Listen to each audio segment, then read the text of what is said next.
اس شعر پر غور کرنا. تو مقتدی نہیں ہرگز، تو ہے دنیا کا امام. تو اگر آج بھی ہو جائے رحمت عالم کا غلام.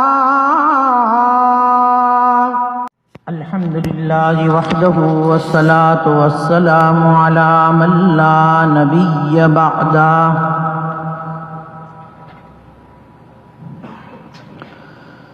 اما بعد فاعوذ باللہ من الشیطان الرجیم.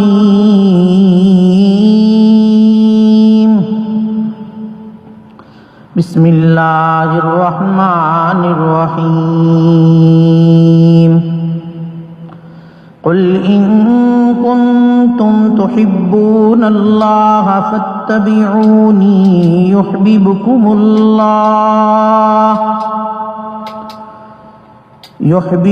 اللہ ویغفر لکم ذنوبکم واللہ غفور رحیم. قل اطیعوا اللہ واطیعوا الرسول فإن تولوا فإن اللہ لا يحب الكافرین. عن ابی ہریرہ رضی اللہ تعالی عنہ ان رسول اللہ صلی اللہ علیہ وسلم قال والذی نفسی بیدہ لا يؤمن احدکم حتی اکون احب الیہ من والدہ والناس اجمعین. او کما قال النبی صلی اللہ علیہ وسلم صدق اللہ مولانا العظیم وصدق رسوله النبی الأمی الکریم ونحن على ذلك من الشاہدین والشاکرین والحمد للہ رب العالمین.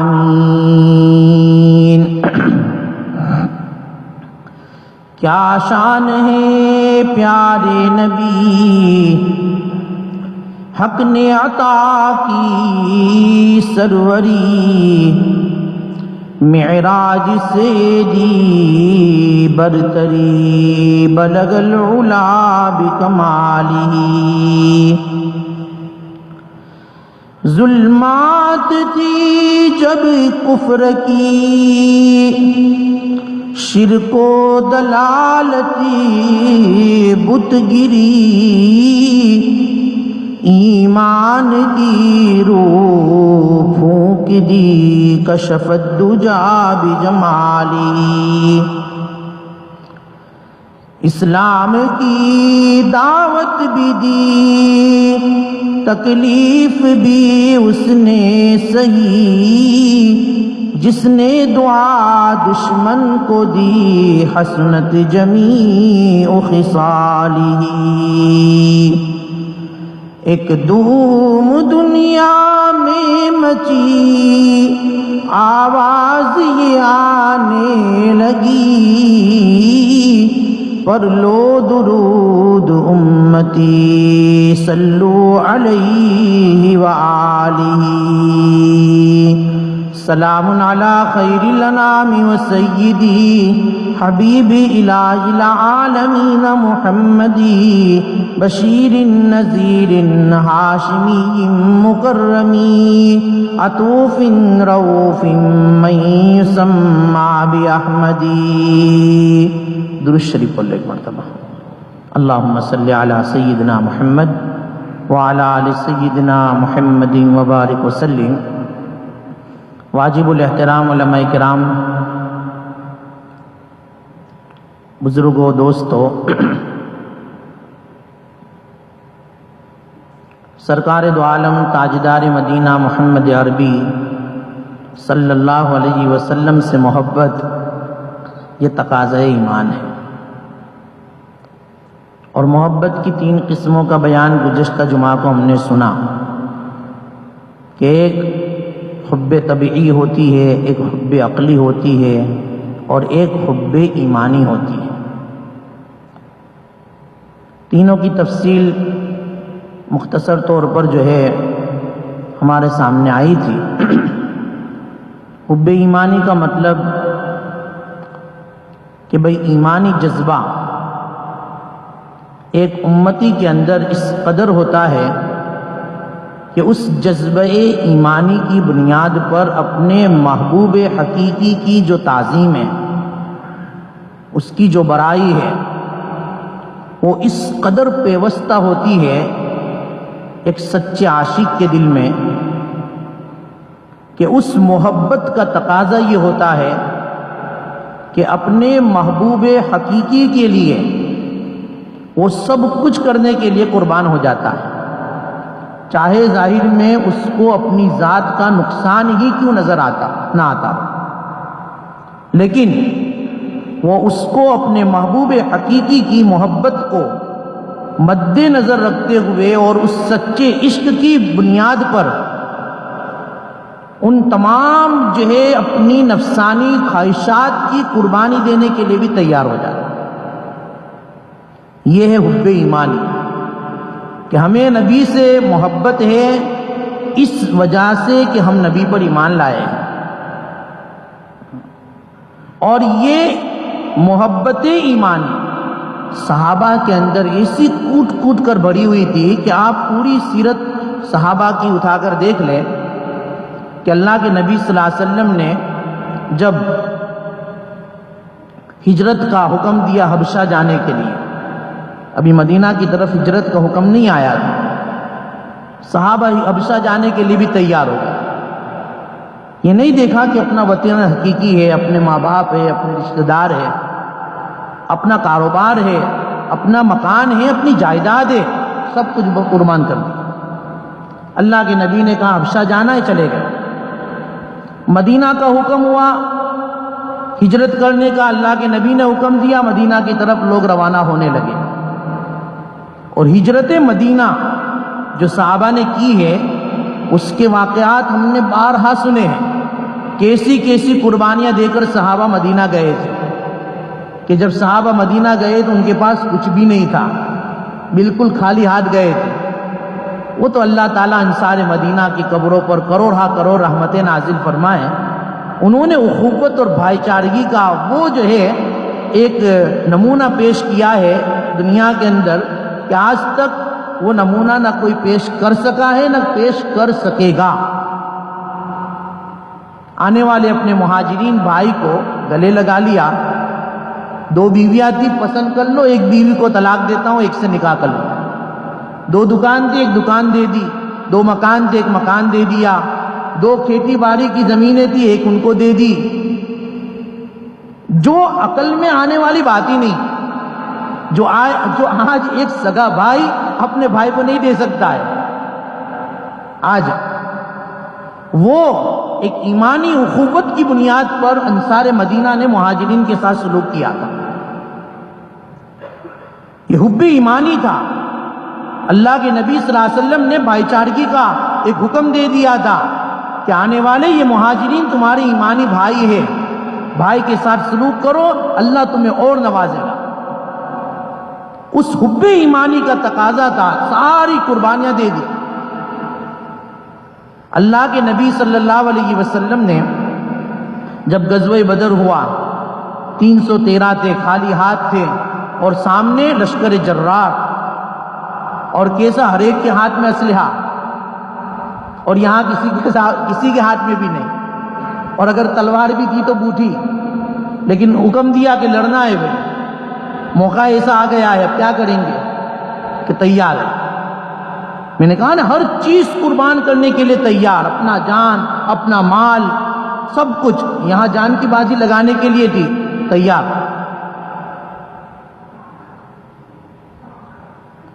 غزوہ احزاب میں دیکھیے، مختصر جماعت ہے، 10,000 لشکر ہے سامنے، لشکر جرار، صحابہ تیار۔ اللہ کے نبی آپ کا حکم ہے، ہم تیار ہیں۔ اور کیسا فاقہ کشی ہے،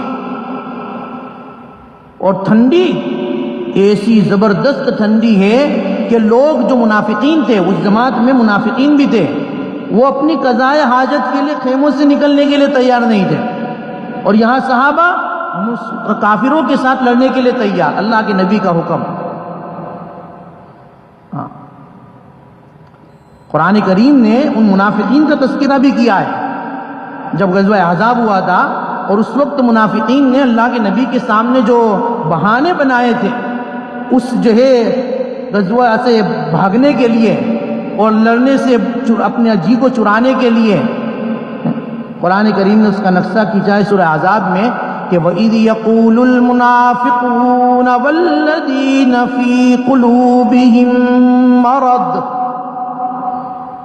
مَّا وَعَدَنَا اللَّهُ وَرَسُولُهُ إِلَّا غُرُورًا۔ قرآن کہتا ہے اس وقت کو یاد کرو جب کہ منافقین، جن کے دلوں میں بیماری تھی، جن کے دلوں میں مرض تھا، ایمان کی کمزوری تھی، ظاہر میں ایمان لیکن باطن میں کفر اور شرک بھرا ہوا تھا، وہ آپس میں یہ کہنے لگے کہ اللہ اور اس کا رسول تو ہم کو دھوکے کا وعدہ کر رہا ہے۔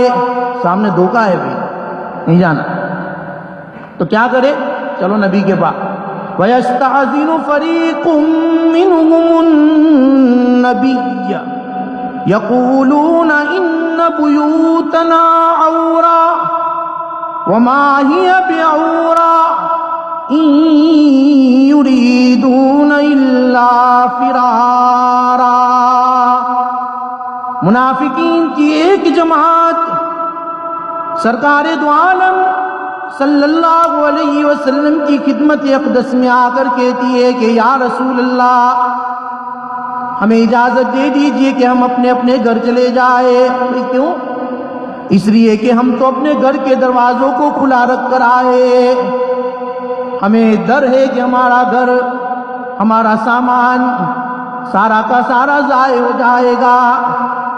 قرآن کہتا ہے وَمَا هِيَ بِعَوْرَةٍ، حالانکہ گھر تو بالکل لوک کر کے آئے تھے، کوئی کھلے نہیں تھے، لیکن جھوٹ بول رہے ہیں۔ اور یہ اجازت کیوں لے رہے کہ إِن يُرِيدُونَ إِلَّا فِرَارًا، وہ یہ بہانے اس لیے ہی بنا رہے ہیں کہ وہ اس جنگ سے بھاگ نکلے، پشت پھیر کر بھاگ جائے۔ یہ منافقین تھے، اور مومنین اپنا سینہ تان کر کھڑے ہو گئے۔ حب ایمان صحابہ کے اندر کوٹ کوٹ کر بھرے ہوئے تھے۔ اللہ وہ حب ایمانی ہمیں اور مجھے اور آپ کو نصیب فرمائے۔ بھئی حضرت علی رضی اللہ تعالیٰ عنہ ایک مرتبہ اللہ کے نبی صلی اللہ علیہ وسلم کے پاس مال غنیمت آیا، اس کے اندر ایک ریشمی جوڑے تھے، اچھے جوڑے تھے، اس کے اندر ریشمی دھاریاں تھیں۔ اللہ کے نبی نے سب کو تقسیم کیا، حضرت علی کو بھی ایک جوڑا دیا کہ لو لے جاؤ۔ حضرت علی رضی اللہ تعالیٰ عنہ جوڑا لے کر گھر گئے، اچھا جوڑا تھا اس لیے پہن لیا۔ ان کو مسئلہ معلوم نہیں تھا کہ مردوں کے لیے ریشم پہننا حرام ہے، انہوں نے پہن لیا اور پہن کر بارگاہ رسالت میں حاضر ہوئے۔ اللہ کے نبی صلی اللہ علیہ وسلم نے حضرت علی کے بدن مبارک پر جب وہ ریشم کا جوڑا دیکھا، منہ پھیر لیا، ناراضگی کا اظہار کیا۔ اور صحابہ کے لیے اللہ کے نبی کی ناراضگی ناقابل برداشت، سب کچھ برداشت کر سکتے تھے، لیکن نبی کا روخ انور ان سے پھر جائے یہ تو ہرگز برداشت نہیں۔ صحابی حضرت علی نے دیکھا کہ اللہ کے نبی چہرہ پھیر رہے ہیں، جب تو میں آتا تھا خوش و خرم سے میری ملاقات، مجھے جو ہے معانقہ مصافحہ، آج کچھ نہیں، چہرہ پھیر لیا، کیا بات ہے؟ ناراضگی کا سبب کیا ہے؟ اس نے بتایا ریشم پہنا ہے آپ نے، نہیں پہن سکتے۔ فوراً گھر گئے، کپڑا اتارا اور پھر جو ہے بارگاہ رسالت میں آ۔ یہ حب ایمانی کا تقاضا تھا کہ اپنی طبعی اور اپنی جو ہے خواہش کو بھی اپنے حقیقی محبوب کے لیے قربان، کہ نہیں مجھے ریشم اچھا لگتا ہے، مجھے یہ جوڑا اچھا لگتا ہے لیکن میرے نبی کو پسند نہیں ہے، میرے نبی نے منع کر دیا ہے کہ نہیں، ریشم تو مردوں کے لیے حرام ہے، ہاں عورتیں پہن سکتی ہیں۔ اللہ تعالیٰ جنت میں پہنائیں گے جنتیوں کو، لیکن دنیا میں تو بالکل نہیں۔ فوراً اتار دیا اور جو ہے تشریف لے آئے۔ یہ حب ایمانی ہے کہ جو چیز رسول کو پسند نہیں وہ چیز ہماری زندگی میں نہیں ہونی چاہیے۔ اشارہ سمجھو، جو چیز چاہے لباس میں ہو، چاہے معاملات میں ہو، چاہے معاشرت میں ہو، چاہے ہمارے گھر کے رہن سہن میں ہو، میرے نبی کو جو چیز پسند نہیں وہ میری زندگی میں نہیں ہونی چاہیے۔ میرا لباس بھی میری نبی کی سنت کے مطابق ہو، میرا چہرہ بھی میرے نبی کی سنت کے مطابق ہو، میرا کھانا، میرا پینا، میرا سونا، میری ہر چیز، ہر ادا میرے نبی کے جو ہے سنت کے مطابق ہو، تو یہ حب ایمانی ہے۔ اس حب ایمانی کا تقاضا ہے۔ ہر چیز قربان کرنے کے لیے تیار تھے صحابہ، اور ہم اپنی چاہت، اپنی مرضی، اپنی پسند کو تو نمبر اول پر رکھیں گے۔ نبی کی پسند شادی بیاہ میں دیکھ لو، اور چیزوں میں بھی۔ آج ایک عام طور پر میں کئی مرتبہ کہہ چکا ہوں، یہ بال مثال کے طور پر آج ہمارے نوجوانوں کے چہروں پہ دیکھو، اچھے لوگ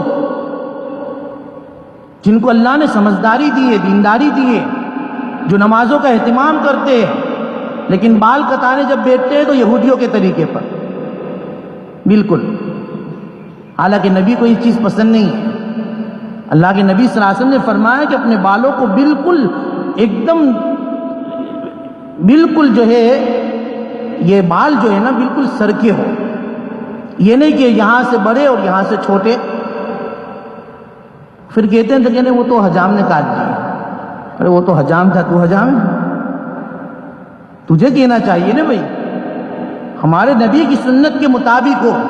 اس کی بہت ہمیں ضرورت ہے بھائی، بہت دکھ ہوتا ہے، بہت تکلیف ہوتی ہے، اور اس کا ہم کو احساس تک بھی نہیں ہے کہ یہ ہم کیا کر رہے ہیں، حالانکہ بالکل حرام ہے، حرام، اور ایسا حرام ہے جیسا شراب پینا حرام ہے، جیسا جوا کھیلنا حرام ہے، ایسا اس طرح جو ہے بال کو بڑا اور چھوٹا کاٹنا حرام ہے۔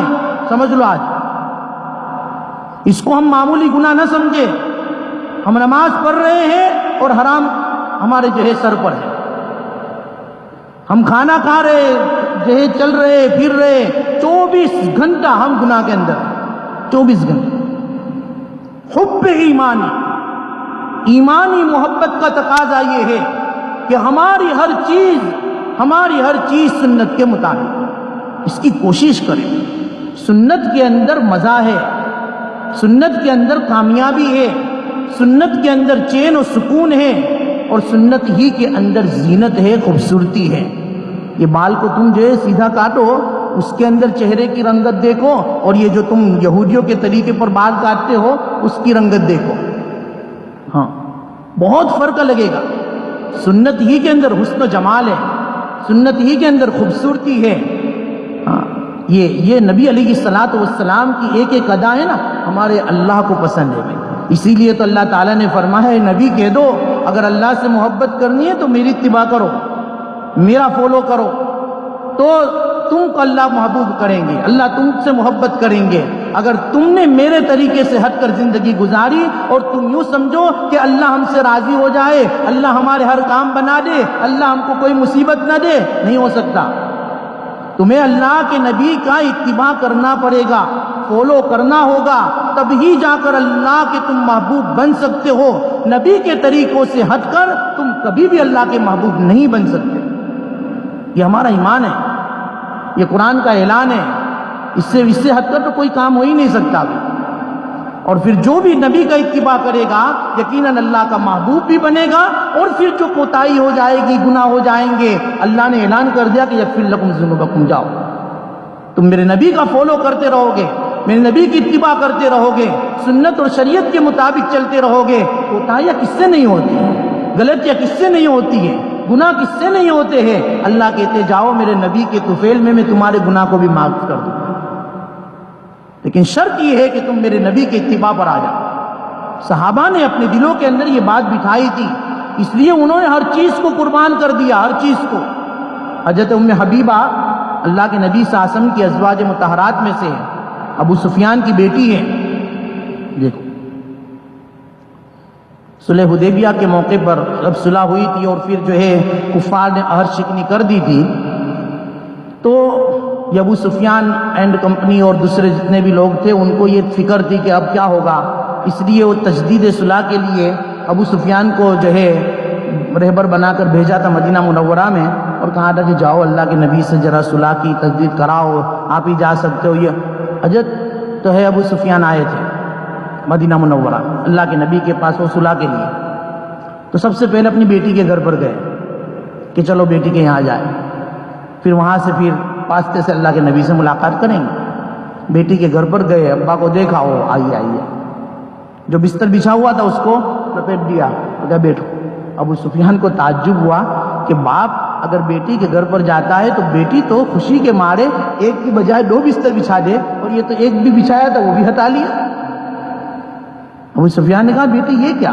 کہ ہاں ہے ابو جان، آپ میرا ابا ہو لیکن آپ کافر ہو، مشرک ہو، اور مشرک ناپاک ہوتا ہے، اور یہ تو میرے نبی کا پاک بستر ہے، آپ اس جو ہے میں نہیں چاہتی کہ میرے نبی کے پاک بستر پر آپ ناپاک جو ہے اس بستر کو ناپاک کر دو، اس لیے میں نے ہٹا دیا۔ حالانکہ حب طبیعی ہے، ایک بیٹی کو باپ سے محبت ہونا یہ طبیعی چیز ہے، اس سے کوئی انکار نہیں کر سکتا ہے، لیکن میں نے کہا کہ حب ایمانی صحابہ کے اندر ایسا بھرا ہوا تھا کہ نہیں، میرا ابا اپنی جگہ پر ہے لیکن میرے نبی کی محبت میرے ابا سے بھی زیادہ۔ کیوں؟ اس لیے کہ میرا ابا ابھی مشرک ہے، کافر ہے، اور ویسے بھی میں نے کل بتایا تھا گزشتہ جمعہ کو کہ اسباب جو محبت ہے، اسباب محبت میں ایک سبب جو ہے وہ قرابت کا ہے، ایک قرابت کا ہے۔ قرابت کا معنی رشتہ داری، تعلق۔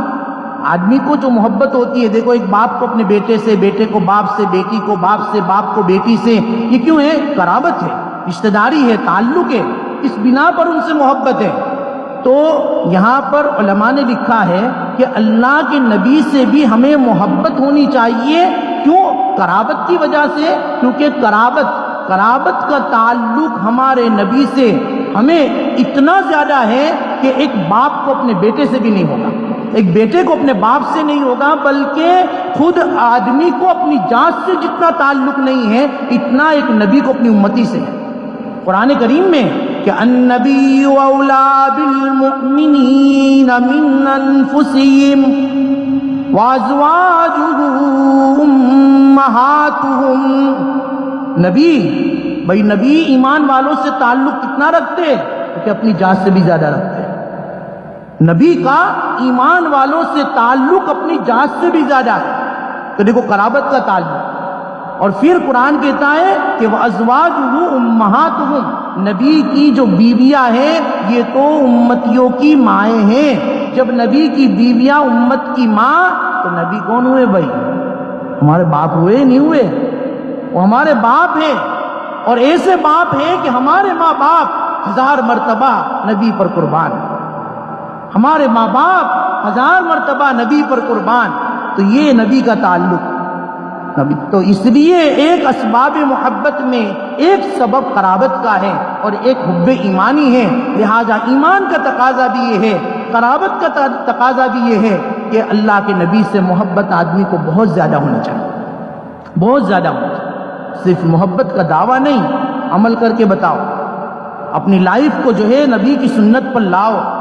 کتنا سال گزر گئے، کسی کے 50، کسی کے 60، پھر بھی ہماری زندگیوں میں نبی کی سنت نہیں آئے گی تو ہم کیا منہ لے کر قبر میں جائیں گے؟ ہم کیا نبی کو اپنا چہرہ دکھائیں گے؟ اس لیے سنتوں سے محبت کرو۔ نقش قدم نبی کے ہے جنت کے راستے، اور اللہ سے ملاتے ہیں سنت کے راستے۔ جتنے راستے سنت کے ہیں وہ سب اللہ سے ملاتے ہیں، اور جتنا آدمی نبی علیہ السلام کی سنتوں کو فالو کرے گا اتنا اللہ تعالیٰ دنیا کے اندر اس کو ترقی دے گا۔ اس لیے وہ شاعر کہتا ہے کہ تو مقتدی نہیں ہرگز، تو ہے دنیا کا امام۔ اس شعر پر غور کرنا، تو مقتدی نہیں ہرگز، تو ہے دنیا کا امام، تو اگر آج بھی ہو جائے رحمت عالم کا غلام،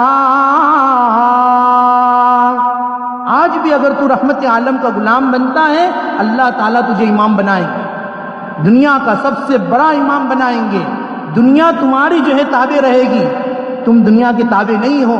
اور اس کا اپوزٹ جو ہو رہا ہے کہ ہم دنیا اور دنیا والوں کے جو تابع ہو رہے ہیں، اس کی وجہ، واحد وجہ یہی ہے کہ ہم نے سنتوں کو چھوڑ دیا، ہم نے ہمارے نبی کے طریقوں کو چھوڑ دیا ہے، جس کی بنیاد پر آج جو ہے پوری دنیا کے اندر مسلمان پریشان پریشان پریشان۔ اس لیے اسباب محبت میں ایک سبب قرابت کا ہے اور ایک سبب جو ہے جمال کا ہے، قرابت، جمال، کمال اور جو ہے احسان۔ تو ایک جمال یعنی خوبصورتی، اللہ کے نبی صلی اللہ علیہ وسلم کو تو اللہ نے وہ خوبصورتی عطا فرمائی تھی کہ اس کی مثال ہی نہیں تھی۔ حضرت انس تو کہتے قد و قامت کے اعتبار سے اللہ کے نبی کو جو حسن اللہ نے دیا تھا وہ تو کسی انسان کو نہیں دیا، کسی انسان کو نہیں۔ جہاں حضرت یوسف کی خوبصورتی کا تعلق ہے تو حضرت یوسف کو تو اللہ تعالیٰ نے خوبصورت بنایا تھا، لیکن ان کی خوبصورتی تو کہ ان کو حسن جو ہے اللہ تبارک و تعالیٰ نے ان کو حسن دیا تھا، لیکن اللہ کے نبی کو جو حسن دیا تھا حسن ملاحت تھی۔ آپ علیہ الصلوۃ والسلام کے چہرے میں کشیشی اتنی تھی، بلکہ آپ کے چہرے میں روشنی، نور ایسا تھا کہ اماں عائشہ رضی اللہ عنہا فرماتی ہے کہ ایک مرتبہ حضرت حفصہ بنت رواحہ رضی اللہ تعالیٰ عنہ کے پاس سے میں ایک سوئی لائی تھی، سوئی عاریت کے طور پر، جیسے کہ ایک پڑوسی کے پاس سے عاریت کے طور پر مانگتی ہے نا کوئی ایسی چیزیں گھریلو، وہ بھی سوئی لائی تھی تاکہ میں اللہ کے نبی کا کپڑا سی سکوں۔ میرے ہاتھ سے سوئی گر گئی، اندھیرا تھا، لائٹوں کا تو جو ہے انتظام تھا ہی نہیں، رات کا اندھیرا تھا، سوئی مل نہیں رہی تھی۔ اور پھر میرا آقا صلی اللہ علیہ وسلم جیسے ہی گھر میں تشریف لائے، آپ کے انوار اور آپ کی نور کی شعاعوں سے سوئی چمکنے لگی۔ کیسی روشنی ہوگی اللہ کے نبی! اس لیے اماں عائشہ فرماتی ہے کہ لنا شمس وللآفاق شمس وشمسی افضل شمس الشماء فإن الشمس تطلع بعد فجر وإن شمسی تطلع بعد العشاء۔ دنیا کا ایک سورج ہے اور میرا ایک سورج ہے، لیکن میرا سورج دنیا کے سورج سے زیادہ افضل ہے۔ کیوں؟ اس لیے کہ دنیا کا سورج تو فجر کے بعد طلوع ہوتا ہے اور میرا سورج تو رات کے بعد طلوع ہوتا ہے، عشاء کے بعد میرا سورج تو طلوع ہوتا ہے۔ تو بہرحال نبی علیہ الصلوۃ والسلام کو اللہ نے جو حسن و جمال عطا فرمایا تھا اس کے تو مثال ہی نہیں ہے، اور بھی بہت ساری باتیں حسن و جمال کی ہے، قرابت کی ہے، اور کمال کی تو بات ہی نہیں، بلکہ احسان اللہ کے نبی کے تو اتنے احسان امتی کے اوپر ہے کہ ان کو ہم شمار نہیں کر سکتے۔ اللہ تبارک و تعالی ہم تمام کو اللہ کے نبی صلی اللہ علیہ وسلم کی جو ہے سنت کے مطابق زندگی گزارنے کی ہمیں توفیق عطا۔ اللہ اکبر، اللہ اکبر، لا الہ الا اللہ۔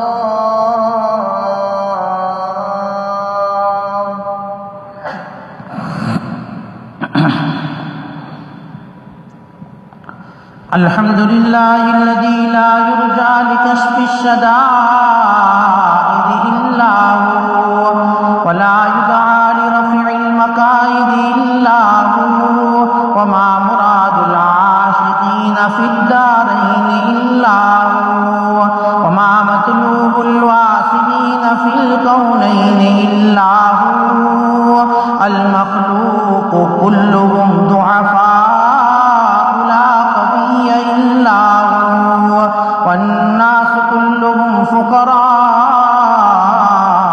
لا غني إلا هو لا واجد ولا ماجد إلا هو لا حافظ ولا ناصر إلا هو ومن يملك السمع والأبصار إلا هو غافر الذنب وقابل التوب شديد العقاب ذي الطول لا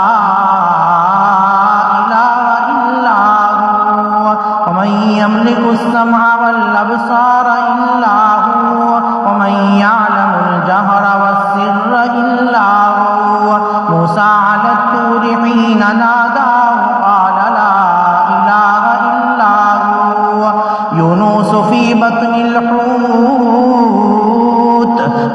ناداه قال لا إله إلا هو إبراهيم في نار الحريق حين ناداه قال لا إله إلا هو ونشهد أن لا إله إلا الله وحده لا شريك له وهو الحي لا إله إلا هو ونشهد أن سيدنا ومولانا محمدا عبده ورسوله صلى الله تعالى عليه وعلى آله وأصحابه وبارك وسلم أما بعد فيا أيها الناس عليكم بالسنة فإن السنة تهدي إلى الإطاعة ومن أطاع الله ورسوله فقد رشد واهتدى وإياكم والبدعة فإن البدعة تهدي إلى المعصية ومن يعص الله ورسوله فقد ضل وغوى واعلموا أن رسول الله صلى الله عليه وسلم فإن خير الحديث كتاب الله وخير الهدي هدي محمد صلى الله عليه وسلم وشر الأمور محدثاتها وكل محدثة بدعة وكل بدعة ضلالة أعوذ بالله من الشيطان الرجيم ومن يشاقق الرسول من بعد ما تبين له الهدى ويتبع غير سبيل المؤمنين نوله ما تولى ونصله جهنم وساءت مصيرا بارك الله لنا ولكم في القرآن العظيم ونفعنا وإياكم بالآيات والذكر الحكيم إنه تعالى جواد كريم ملك بر رؤوف رحيم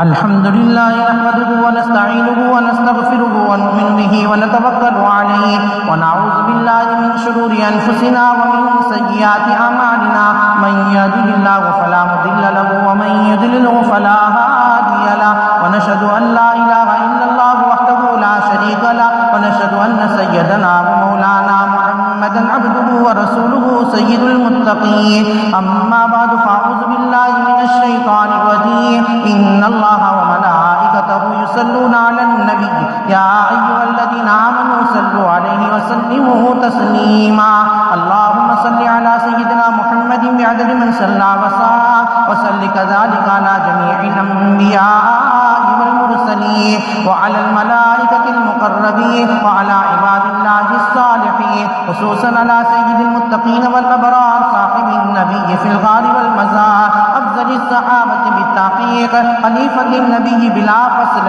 إمامنا أبو بكر الصديق رضي الله تعالى عنه وعلى الناطق بالصواب والعادل بالكتاب إمامنا بالحق عمر بن الخطاب رضي الله تعالى عنه وعلى صاحب الحياء وناشر القرآن الشهيد المظلوم حين تلاوة الفرقان إمامنا عثمان بن عفان رضي الله تعالى عنه وعلى صاحب السيف والقضاء وناشر العلم والهدى أسد الله الغالب إمامنا علي بن أبي طالب رضي الله تعالى عنه وعلى سيدين السندين الشهيدين السعيدين أبو محمد الحسن وأبي عبد الله الحسين رضي الله تعالى عنهما وعلى سيدات الطاهرات الأربعة بنات النبي خير البرية زينب ورقية وأم كلثوم وفاطمة وعلى أزواجه المطهرة خصوصا على خديجة وعائشة وحفصة رضي الله تعالى عنهن وعلى عمي النبي المصطفى صلى الله عليه وسلم سيدنا العباس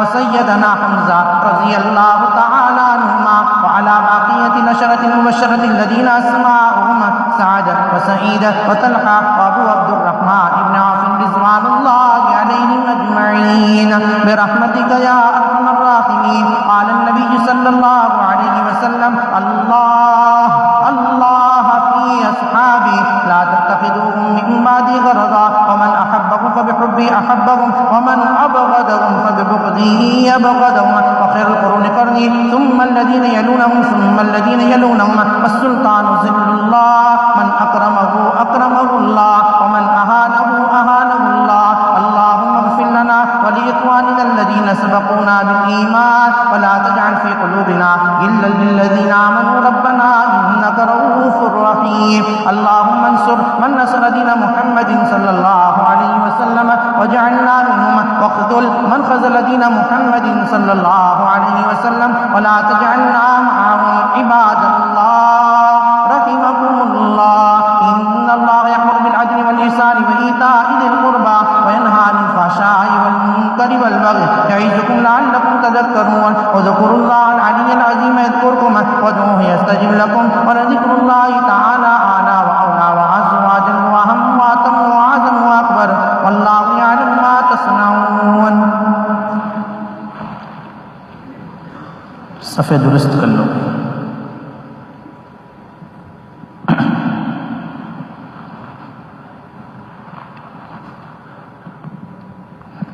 الله أكبر الله أكبر الله أكبر الله أكبر أشهد أن لا إله إلا الله أشهد أن لا إله إلا الله أشهد أن محمدا رسول الله أشهد أن محمدا رسول الله حي على الصلاة حي على الصلاة حي على الفلاح حي على الفلاح قد قامت الصلاة قد قامت الصلاة الله أكبر الله أكبر لا إله إلا الله.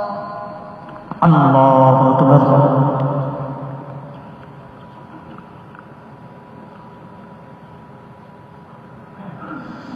الحمد لله رب العالمين الرحمن الرحيم مالك يوم الدين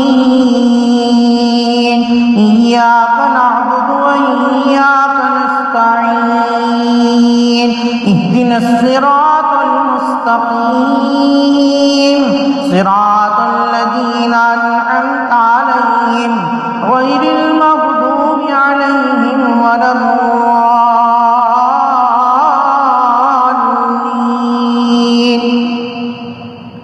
سبح اسم ربك الأعلى الذي خلق فسوى والذي قدر فهدى والذي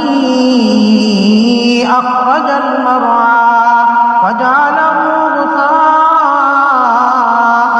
أحوى سنقرئك فلا تنسى إلا ما شاء الله إنه يعلم الجهر وما يخفى ونيسرك لليسرى فذكر إن نفعت الذكرى سيذكر من يخشى ويتجنبها الأشقى الذي يصلى النار الكبرى ثم لا يموت فيها ولا يحيا.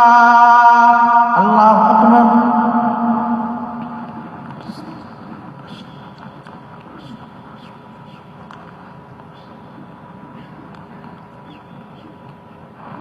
سمع الله لمن حمده.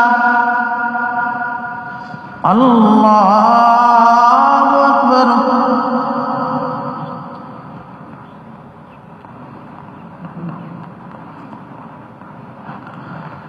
الله أكبر. الله أكبر.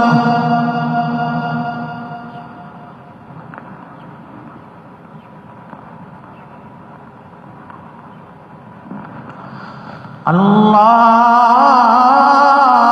أكبر. الحمد لله رب العالمين الرحمن الرحيم مالك يوم الدين إياك نعبد وإياك نستعين اهدنا الصراط المستقيم صراط الذين أنعمت عليهم غير المغضوب عليهم ولا الضالين.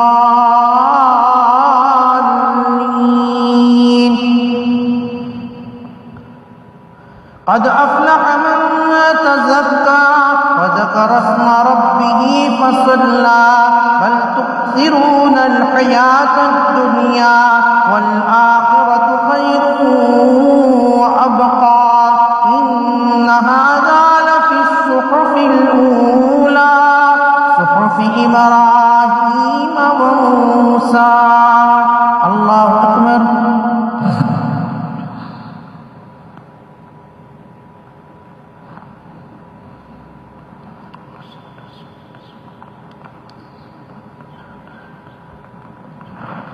سمع اللہ لمن حمدہ اللہ اکبر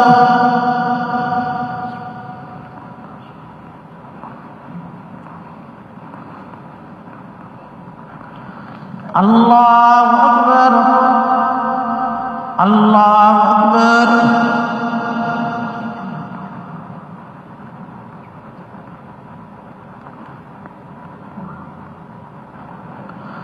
اللہ اکبر